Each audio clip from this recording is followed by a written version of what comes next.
สบายดีแฟนคลับคลิปนี้เข้าใจแฟนคลับเฮามาชมเกี่ยวกับวิถีชีวิตของชุมชนเฮาจะเข้าไปเบิ่งชุมชนนะความเจริญกับวิถีชีวิตของร่างเดิมยังผสมผสานกันอยู่ในเขตบ้านดังกล่าวนี่ซึ่งเป็นบ้านหนึ่งที่คิดว่าเป็นบ้านที่น่าสนใจและไผมักเบิ่งวิถีชีวิตของชุมชนและกับผสมผสานกับยุคใหม่นี่ก็มาเบิ่งเขตนี้เนาะถือว่าเป็นโซนหนึ่งที่น่าสนใจแล้วก็ย่างเขาจะย่างเลาะอ้อมไปแล้วก็เข้าไปหาบ้านเนาะแล้วก็สิเห็นหลายอย่างซึ่งอยู่ที่นี่เป็นบ้านบ้านพังขวางใต้เนาะบ้านพังขวางใต้ก็มีป้าย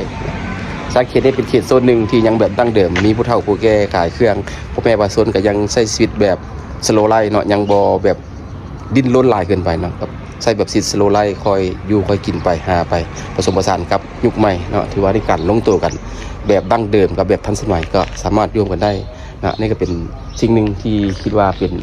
จุดที่ดีนะในทุกได้ของบ้านพังขวางใต้เนาะบ้านพังขวางใต้ก็จะได้ให้ทับชมกันทางในโอเค let's go ว่าพ่อแม่บาสนไปใส่บาตรวัดวากมาเพื่อนก็ข้ามจากเส้นทางหลวงเนาะแต่ว่าทางเพื่อนก็งามด้วยนะแต่ว่าความงดงามก็เป็นสิ่งหนึ่งเอาหลักสิ่งแวดล้อมมีบรรยากาศในยามตอนเช้าวิวงามธรรมชาติความทันสมัยกับความสโลว์ไลฟ์ผสมผสานกันอันนี้ก็เป็นการมาแต่วัดบ้านกลับบ้านอันนี้ก็ถือว่าเป็นได้วิถีชีวิตเองสังเกตเบิ่งการนุ่งสิ้นเพิ่นเนาะยังเป็นคือกับยูราเขาเลยอันนี้ก็เป็นวิถีชีวิตหนึ่งของแบบสโลว์ไลฟ์แบบยุคใหม่ไปว่าทางเพิ่นก็สร้างใหม่มีความงดงามสะอาดแต่ว่าพ่อแม่บางคนก็ยังใช้แบบสโลว์ไลฟ์ผสมผสานกับสิ่งทันสมัยโมเดิร์นในวิถีชีวิตประจำวันเนาะวิถีชีวิตแบบเรียบง่ายนะ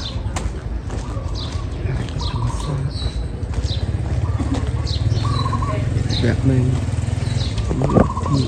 ที่แบบก็แค่ธรรมชาตินี่เอาวัวไปเลี้ยงแบบธรรมชาติ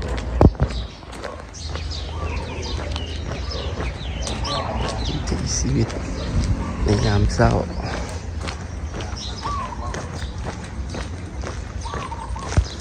ถือว่าเป็นวิถีชีวิตของชุมชน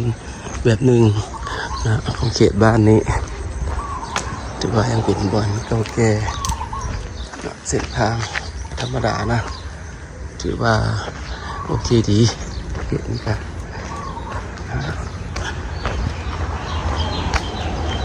แล้วก็ออกมาสู่ทางเส้นทางใหญ่นะแต่ว่าข้างในก็ยังเป็นแบบสภาพชุมชนแบบอยู่แบบดั้งเดิมซึ่งว่านี่ก็แมนเป็นโอกาสนะบ้านซื้อบ้านก็แมนบ้านพังขวางใต้นะอ่านไปก่อนบ้านพังขวางใต้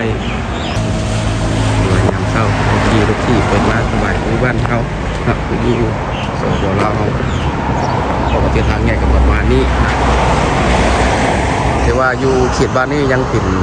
อนุรักษ์เพื่อนเก่าแก่หลายเนาะผสมผสานกับเพื่อนตัวใหม่ถือว่าอันนี้ก็เป็นสิ่งหนึ่ง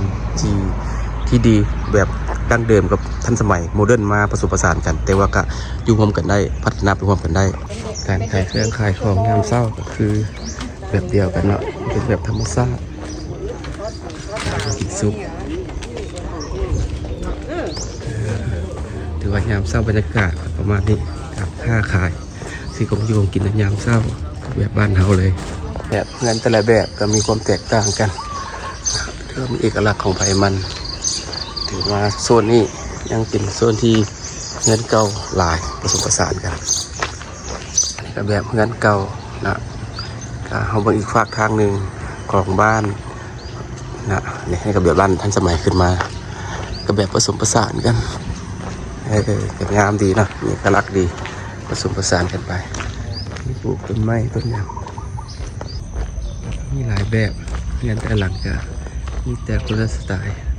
แต่ว่าก็เป็นวิถีชีวิตหนึ่งของชุมชนนะที่อยู่แบบธรรมชาติผสมผสานสิ่งทันสมัยเงินแต่หลังเพิ่นก็มีเอกลักษณ์มีต้นไม้หมากพลูนะเป็นธรรมชาติดีนะเป็นธรรมชาติดีงามเป็นสับเลาะบึงนะก็เป็นเงินแบบธรรมดา ใสไว้เอามาใส่ให้ ย่างเราออกกำลังกายในยามตอนเช้าถือว่าบ้านเรานี่แบบธรรมชาตินะถือว่ายังคือค่ายคืออยู่ประเทศลาวเนาะโดยเฉพาะเขตชุมชนก็ยังมีบ้านแบบนี้ประเทศไทยนะถือว่าอาคารเขาเจ้าก็ยังอนุรักษ์เป็นเงินเก่าแก่ผสมผสานกันอยู่นะอันนี้แมนสิ่งหนึ่งที่เป็นเอกลักษณ์แล้วก็สามารถปรับปรุงได้เนาะดีสิเขาเจ้าพัฒนาละแบบบัตรดั้งเดิมเนาะผู้ว่าวิถีชีวิตแบบเรียบง่ายเป็นสโลว์ไลน์หนึ่งเนาะอยู่เขตพื้นที่นี้วิถีชีวิตเป็นยามเช้าธรรมชาติเรื่องของเช้าขอขอบใจหลายๆแฟนคลับเทียบชมคลิปจนจบและคลิปนี้เมนบ้านพังกวางใต้